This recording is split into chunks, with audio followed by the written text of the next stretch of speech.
अब बात 24 के चुनावी रण की, जिसमें बीजेपी प्रचंड जीत के लिए हर स्तर पर जोर शोर से लगी हुई है। नरेंद्र मोदी ने बीजेपी के लिए 370 सीट पर जीत का टारगेट सेट किया है। एनडीए के लिए 400 प्लस जीतने की गारंटी दी है। प्रधानमंत्री ने एक एक बूथ का वोट पाने के लिए प्लान सेट किया है। प्रधानमंत्री मोदी लगातार अपने फैसलों से विरोधी ही नहीं, पूरे देश को चौंका रहे हैं। क्या मोदी चुनाव में 400 का आंकड़ा पार कर देश को चौंकाएंगे?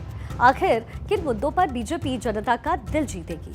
एक रीसेंट सर्वे के मुताबिक नरेंद्र मोदी तीसरी बार सरकार बनाने जा रहे हैं और ये सर्वे किया है इंडिया टुडे और सी वोटर ने, जिसके मुताबिक बीजेपी कई राज्यों में क्लीन स्वीप कर रही है।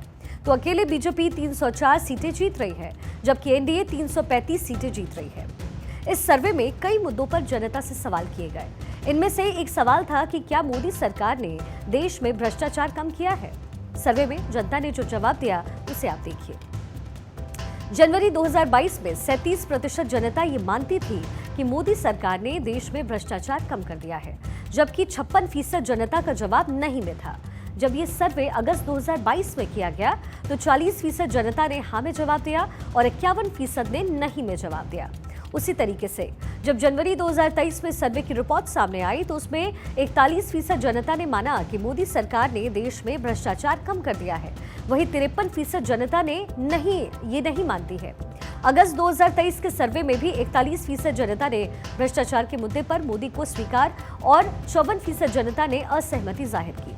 और सबसे ताजा सर्वे की रिपोर्ट में जो इसी महीने की गई है, उसके मुताबिक 47% जनता ये मानती है कि मोदी सरकार ने देश में भ्रष्टाचार कम कर दिया है, वहीं 46% जनता इस मसले पर सरकार का साथ नहीं देती है।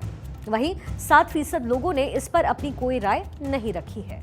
एक सर्वे रिपोर्ट के मुताबिक प्रधानमंत्री नरेंद्र मोदी की अप्रूवल रेटिंग 60% पार है।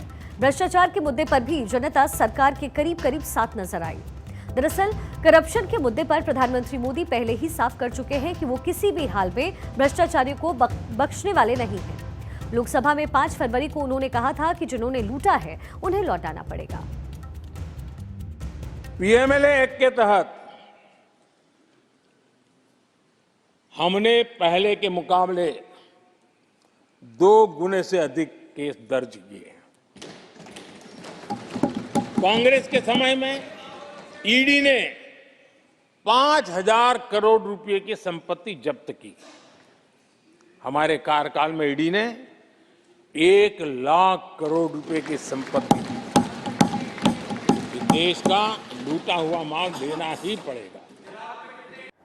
इंडिया टुडे के सर्वे में मोदी सरकार की विदेश नीति पर भी जनता से सवाल पूछे गए। देश की जनता से पूछा गया कि मोदी सरकार की विदेश नीति के प्रदर्शन आप किस तरीके से आंकते हैं। जनवरी 2023 के सर्वे में 55% ने कहा था कि मोदी सरकार की विदेश नीति शानदार थी। 22% लोगों ने अच्छा माना, जबकि सिर्फ 14% लोगों ने खराब माना।